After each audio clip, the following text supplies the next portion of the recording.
Oregon legislators still have a lot to decide before the end of this session on June 29th, from homeless funding to potential Medicaid cuts to talk of changing Oregon's kicker and more.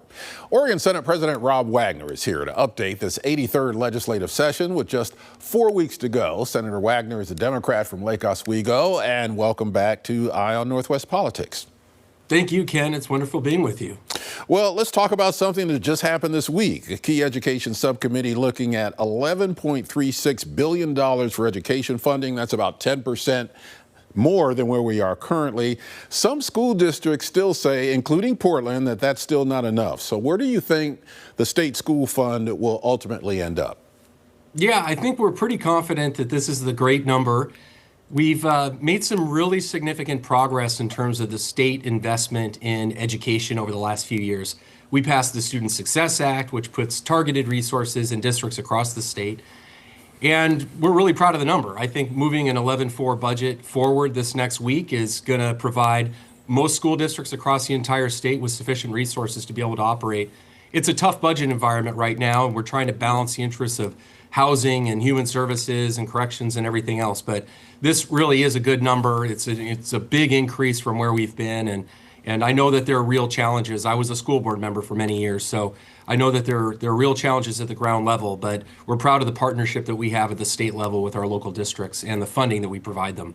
Yeah, you're talking about the funding constraints that you have. You're working with about $37.5 billion in general funds.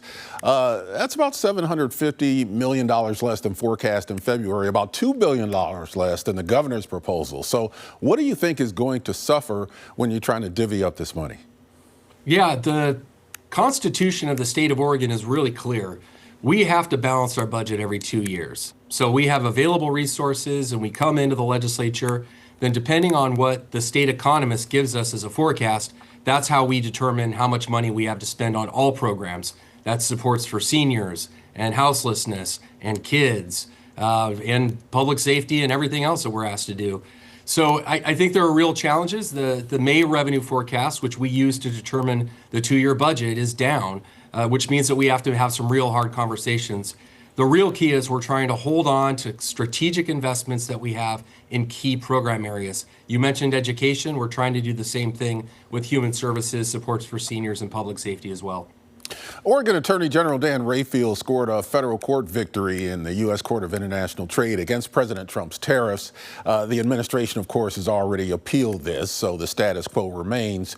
How has the tariff uncertainty affected the budget discussions in Salem, if they have at all? Yeah, it's actually a topic of daily concern. We are very income tax dependent and we are very trade dependent in this state. We actually are one of the states with many countries where we actually have a trade surplus because we export grain and alfalfa and cherries and microchips.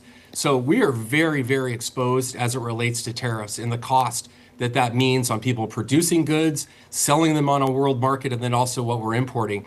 We'll have to see how the recent court case actually has an impact, but I know that every state, and especially Oregon, is talking every day about the uncertainty that's coming out of the Trump administration. Yeah, and you talked about we're one of the few states that has a trade surplus. We import about $28 billion worth of goods, export about $34 billion. So that bottom line looks pretty good. Another of the governor's top priorities is addressing homelessness. So where's the legislature now on that front? So since the governor has taken office, we have made billions of dollars in investment. Sometimes it takes a little bit of time to get that money in partnership with local communities and nonprofits to really make a huge impact. But we've made significant progress toward housing production, toward making sure shelters stay open and making sure that there is an opportunity for people to move into permanent supportive housing. We're partnering with the governor right now on conversations around additional investments. So I feel like we have a governor who understands the pressing need. She has her finger on the pulse of where Oregon is right now, and we want to be a good partner in that effort. And a lot of those critical votes on bills will come out within the next couple of weeks, I would imagine. Yeah, this is kind of an exciting time. We really start to see a lot of activity picking up. over 3,000 bills that get introduced every legislative session. And toward the end, you see a lot of excitement. I also just want to note that sometimes for people that don't pay a lot of attention to legislative politics, Democrats and Republicans, by and large, almost all the time are voting together on legislation. Over 90% of the bills that we're passing this session have Democrats and Republicans voting yes. So I'm proud of that record, and really bringing people together to solve the critical issues facing Oregon. That's our priority. And that's important because the Democrats do control both houses. So that's something to consider as well. Well, President Trump's budget bill would include Medicaid cuts. 1 in 3 Oregonians depend on Medicaid through the Oregon Health Plan. What is the legislature considering in anticipation of these cuts? Well, early in session, we passed something called a provider assessment, which actually pulls down additional money from the federal government to be able to maintain and expand access to people that really need frontline medical services. So early in session, we took that action. Right now, there's a thorough review happening about what the impacts of the bill that is making its way through Congress and what the impacts are going to be. We understand that there might be some really difficult decisions that's going to happen at the state level. We do not have the resources to protect every family, but as you noted, it is really important that people engage with the conversation happening in DC right now.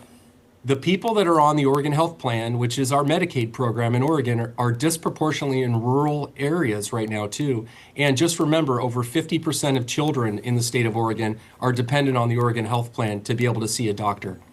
So if those Medicaid cuts come through, do we have the resources to be able to replace those dollars? No, we've been really clear that we don't have the resources to backfill the cuts in federal aid. So it's going to be some really difficult decisions for every state in this country. So I'm really hoping that people can engage with Congress right now and tell people how important it is. I've heard that in the U.S. Senate there might be a little bit more skepticism about the depth of the cuts that are being proposed through the House bill right now. So I don't like to advocate too much and encourage people to contact their members in D.C., but it really is where the rubber meets the road here in Oregon in terms of healthcare for everyone from kids to seniors to people with disabilities. So it's going to have a huge impact, and we're really hoping that here in Oregon we can do what we can to keep people covered. Oregon's first big wildfire this season, the Butte Creek Fire, is burning in central Oregon right now after a rough wildfire season last year.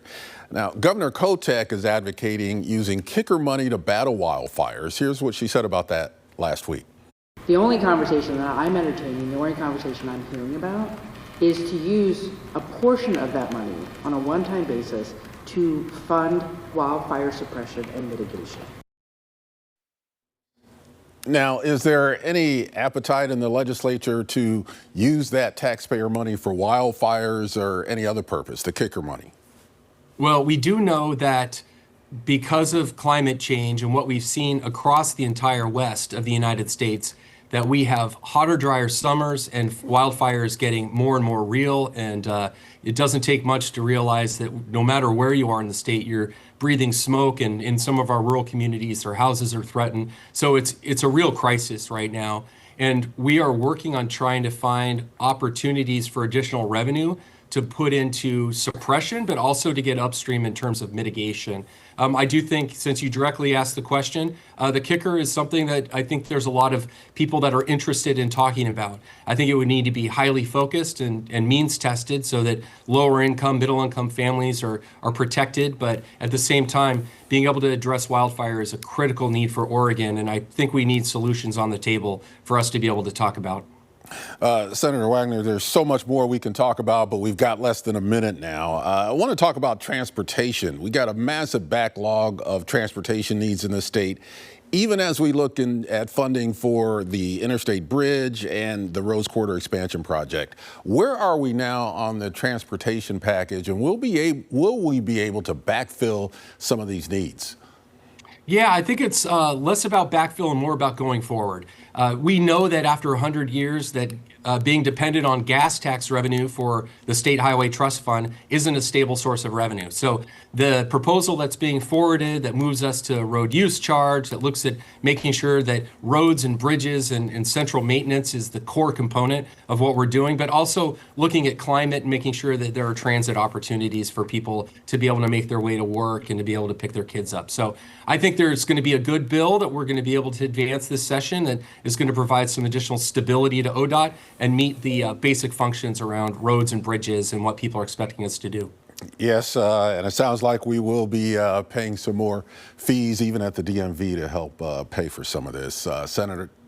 Senator Rob Wagner, also Senate President, thank you for joining us on Eye on Northwest Politics. Thank you for having me, Ken. Great to be with you.